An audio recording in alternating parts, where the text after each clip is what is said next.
Remembering Our Spirits from the book Around the Year with Emmett Fox, August 7th, 2023. False Allegiance. The seventh commandment: You shall not commit adultery. Exodus 20:14. Naturally, this commandment means what it says. The Christian standard of conduct with regard to personal purity will never be improved upon. Not to commit adultery is fundamentally important because on it is founded the sanctity of the family. But of course, there is a greater deal more in it than that. One of the most common Hebrew synonyms was adultery for idolatry. In the Old Testament, these two words were almost always interchangeable. The worship of false gods was described as adultery. The fundamental idea behind this commandment is to have one God. As you read through the Old Testament, you will find that the idea of the adulterous woman who is unfaithful to her husband constantly means the human soul, the human spirit that is turning away to some other God. This is a hot topic. I have committed adultery. I have had adultery committed toward me, if you will. However, this commandment is, I live by principles, and I take the metaphysical meaning of the commandments, if you will. However, I choose to live by spiritual principles. And the first one is the principle of honesty, truth. And that is the most important principle that I choose to live by. So I choose to be rigorously honest in my relationship with myself and in my relationship with others. First and foremost, with myself.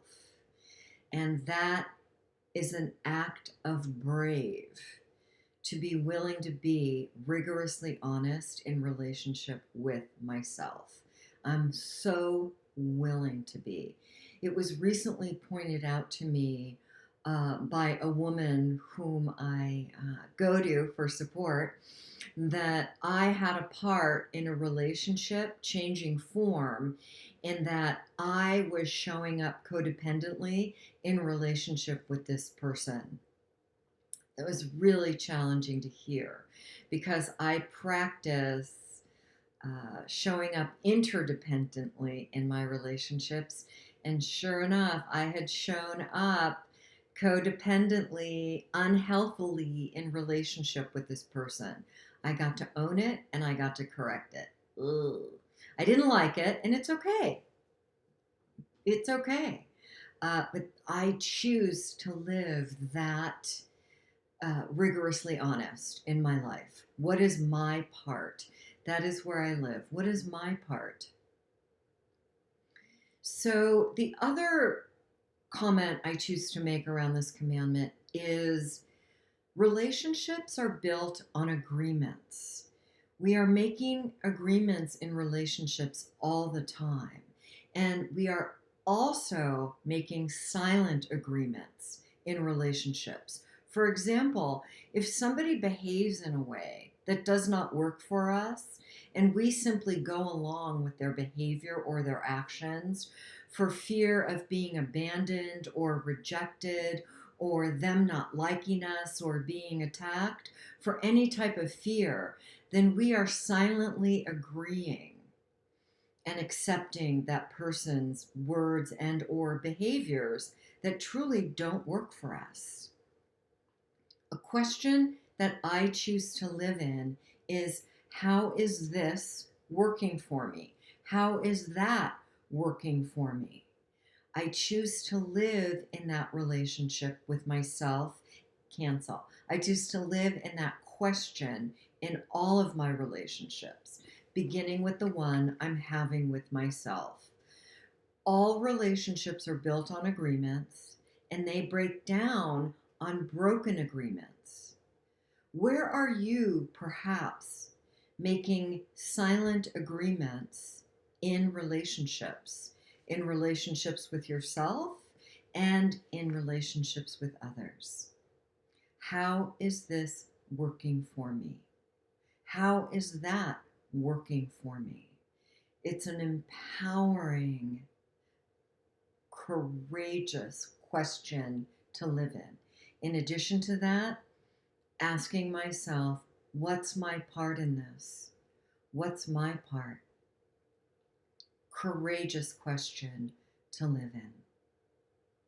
So rather than focus on adultery, if you will, I focus on my relationship with myself. How truthful and honest am I being, and owning all the parts of myself, the good, the bad, and the ugly? Being willing to make corrections in my thought life, my perceptions, my beliefs, my words, and my behaviors. That I am living in the expression of forgiveness and love. It's a practice, and you are worth it. I know I am. I know I'm worth it today.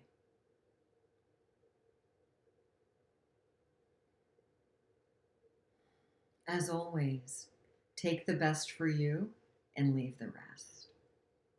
Have a blessed day.